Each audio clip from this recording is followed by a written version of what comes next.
Hello everybody, welcome to another episode of Erickson TV. Curtis here with Lauren. Hello Lauren. Hey Curtis, hey everybody. Hey Lauren, as we have talked about with our economy and economic growth, one of the biggest growth factors in our economy is internet commerce. And right.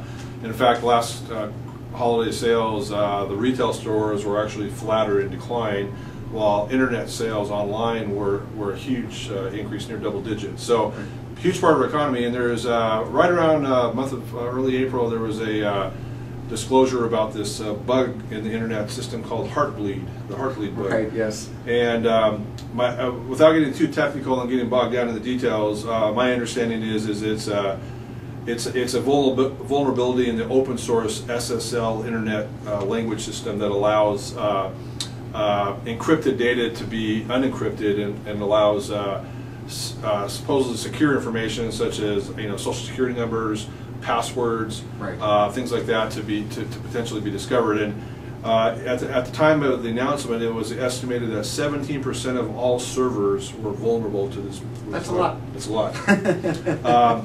So anyway, my takeaway from that, without getting much into the technology of it, is that all of the systems that we use for our clients, including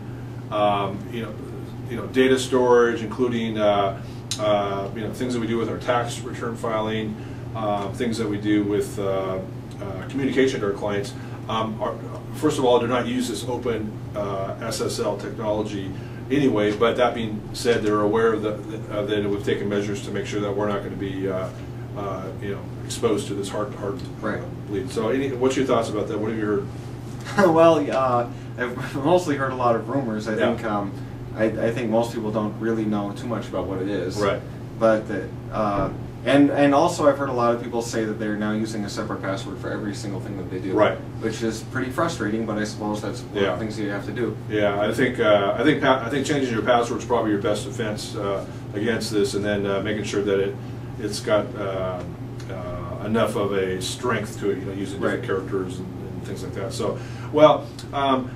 My belief is that, and this is maybe the end of this episode, in the capitalist system, really how we grow is by solving problems and creating new innovations, technology. So I think there's already been pretty much replacement programs to fix some of these flaws. So I haven't heard much about it recently, about it actually causing much damage. Right. But I think the takeaway is it's something to be aware of. But I think internet commerce is here to stay, and so it's something that is not going to go away, even with these periodic books. So thank you very much for watching this episode of Erickson TV. We'll see you next time. See you next time.